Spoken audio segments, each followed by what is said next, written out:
bahwa terjadi perubahan alih fungsi lahan. Asalnya daerah bantaran sungai berubah menjadi perumahan hak milik. Ya.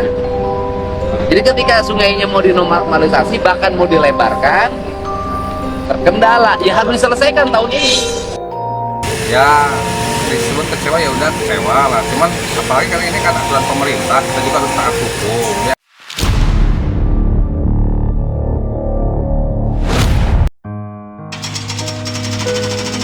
Hari ketiga pembongkaran bangunan liar di atas saluran irigasi Induk Cimulu, Kota Tasikmalaya, membawa dampak serius bagi pelaku usaha kecil di sekitarnya. Senin, 28 Juli 2025. Salah satunya Dede Redis, pemilik kedai minuman rempah yang telah berjualan selama 11 tahun di kawasan tersebut. Jurnalis Tribun Jabar, Janal Abidin melaporkan, akibat pembongkaran, sebagian area tempat usahanya ikut rata dengan tanah. Omzet pun anjlok hingga 60%, membuatnya harus bertahan dengan ruang yang tersisa sambil berharap ada solusi dari pemerintah. Dede mengaku kecewa, meski tetap taat pada aturan pemerintah. Ia berharap pemerintah bisa memberi kesempatan berusaha di zona sempadan sungai, seperti tempat-tempat lain yang masih berdiri. Baginya, minuman rempah bukan sekadar dagangan, melainkan bentuk usaha menjaga kesehatan masyarakat dengan harga terjangkau. Sambil terus melayani pelanggan setia, Dede berharap suara pelaku UMKM seperti dirinya tak diabaikan dalam proses penataan kota. Di sepadan bangunan sungai Cimulu mungkin tahu gak sih Kang kalangnya? Udah ada kabar sih dari PU Provinsi ya, itu yang punya gedung. Kan posisi saya Sewa? kontrak sewa ya. Ya kebetulan juga saya punya fotokopiannya tentang izin pembangunan jembatan di depan toko itu. Setahu saya itu izinnya ada lengkap, malah dari provinsi juga sejak tahun 80. Gitu. Makanya saya berani kontrak tempat ini buat makan. Dari tahun berapa nih Kang? Atau Itu kalau nggak salah baca saya itu tahun 80, malah tahun 82 sempat pakai pengungsi Galunggung ya.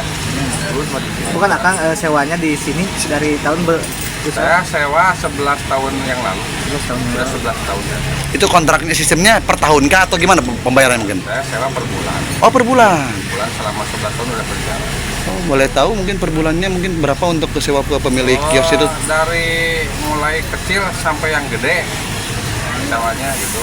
Nah, Kang, ini pasca pembongkaran ini gimana mungkin konsumen untuk stay untuk makan arep-arep? Dampaknya mungkin. ya ini kan saya bukannya semata bikin makanan di kuliner, saya juga punya target. Saya mencoba menciptakan makanan yang sehat yang dibutuhkan untuk masyarakat, khususnya rempah lah ya, karena selagi dibutuhkan juga, selagi diperlukan masih butuh masyarakat. Terus harganya juga terjangkau. Target pasar saya 10.000 per porsi itu dari menengah ke bawah. Ternyata digandrungi masyarakat, dan mudah-mudahan saya juga minta doa dan dukungannya dari masyarakat.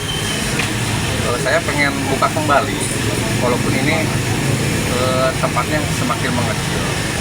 Kecewa gak sih Kang?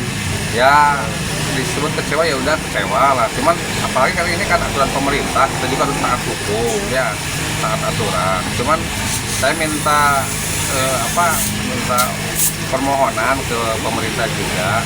Saya minta izin untuk menggunakan sempadan sungai untuk bisa jadi tempat makan warung kami. Karena yang lain juga, malah yang lain udah dipakai bangunan sempadan sungai. Saya hanya minta itu aja untuk konsumen biar tetap bisa menikmati makanan khas Tasikmalaya. Dampaknya mungkin ya, artinya kan tergerus nih tempat makan. Mungkin sementara seperti apa mungkin dari pihak pengelola? Untuk dari pihak kami pengelola rumah makan, omset yang jelas menurun ya. Berapa persen mungkin kalau itu? Turun 60%. 60% pasca pembongkaran ini. Ya. Sekarang kemana Kang kalau Nah, untuk sementara saya masih bertahan di tempat yang sisa-sisa pembongkaran ini.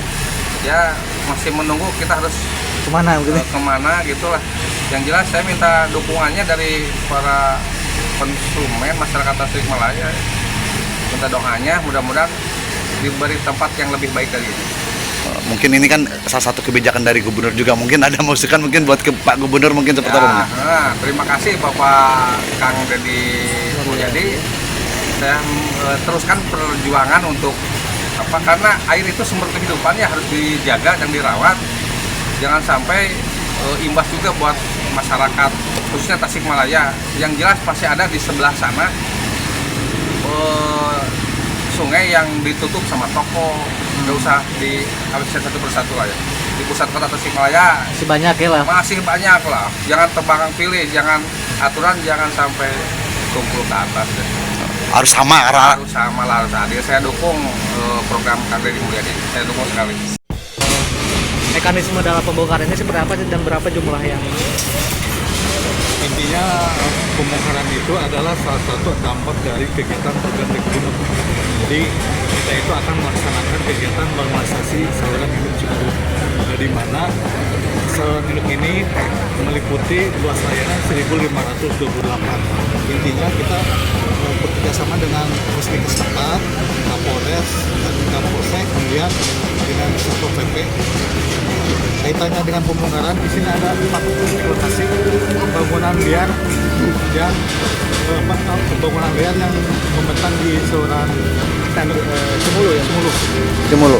Pak, kenapa baru dilaksanakan sekarang mungkin? Mungkin apakah memang ada kendala atau seperti proses yang panjang atau seperti apa Pak mungkin Pak? Intinya kan semuanya berbasis anggaran Pak. Oke. Bertalan hari tahun ini tahun 2025 itu kita ada anggaran untuk pembongkaran. Ya. Kemudian ada anggaran untuk rehabilitasi daerah irigasi. Gitu. Total ada berapa titik berarti Pak di satu kecamatan ini Pak? Untuk apa Pak? Untuk pembongkaran yang ini, untuk bangunan yang memang. Untuk di Saluran ini kebetulan kita akan melaksanakan normalisasi itu dari ruas 0 Bandung sampai di Cipetir Pak, di belakang UPI. Di belakang UPI. Jadi intinya untuk sementara ini yang menjadi hambatan kan sih Pak, di ruas ini Pak. Yang ada bangunan yang melintang di atas ini. Oke. Pak, ini rencana berapa hari sih Pak? Kegiatan ini? Rencananya 7 hari Pak. Jadi ini 2 hari, kemudian nanti sana 1 hari, dan di depan UPTD itu 2 hari. Ada penolakan Pak, sempat penolakan atau gimana? Ya intinya itu kan mungkin karena kurang sosialisasi masyarakat, yang jelas kita sudah melakukan 3 kali teguran Pak, 3 teguran. Jadi intinya kita itu hanya bisa pencegahan dan pengamanan. Adapun untuk tindakan itu akan dilaksanakan oleh Satpol PP itu sendiri. Yang melaporkan Jerawat Bidin Wakil Tribun Jangan saat ini tengah berada di wilayah Kecamatan Cawang, di mana Satpol PP Provinsi Jawa Barat bersama PS Karan bangunan yang berdiri di atas Sungai Cimulu. Bahkan pembongkaran ini sudah dilakukan dari hari Sabtu pada tanggal 26 Juli 2025, dan hari ini menjadi hari ketiga pembongkaran beberapa bangunan di bantaran Sungai Cimulu. Untuk sementara ini memang pembongkaran dilakukan yang memang bangunan yang sudah tidak hanya melanggar, tapi diutamakan bangunan yang berdiri tepatnya di atas Sungai Cimulu. Alasan pembongkaran ini dari pihak PSDA ini karena untuk melakukan normalisasi aliran sungai Cimulu. Total panjang bentangan ini hampir 1,5 km. Terdapat puluhan bangli yang memang sudah melanggar berdiri di atas Sungai Cimulu. Untuk saat ini bisa terlihat benar 2 alat berat tengah membongkar akses jalan yang memang sebelumnya untuk melintasi ke salah satu rumah makan yang sudah lama tutup. Hanya itu di titik lain pun yakni tempat makan rumah makan Riung Genah dan tempat ngopi yakni Aroma Rempah, area tempat makannya pun harus dibongkar karena mereka sudah menyalahi dan melanggar membangun tempat makan di atas aliran Sungai Cimulu.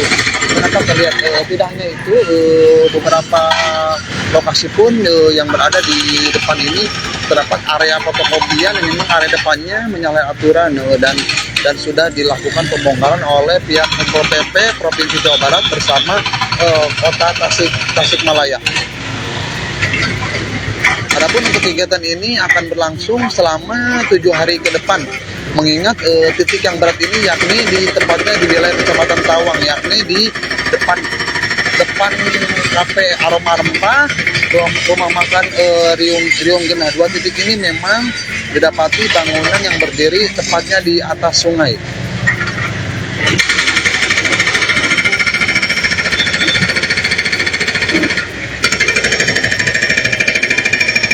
pembongkaran ini akan dilakukan ke titik lain karena menurut pihak Satpol PP Provinsi Jawa Barat untuk di sepanjang aliran Sungai Cimulu ini terdapat 70 bangunan liar. Namun untuk pembongkaran baru dilakukan 10 bangli ya Tribuner. Untuk 7 banglinya sudah dilakukan di pembongkaran secara mandiri, tapi untuk 3 titik ini telah menggunakan alat berat karena alat berat ini digunakan untuk membongkar akses jalan yang dibangunkan menuju tempat rumah makan.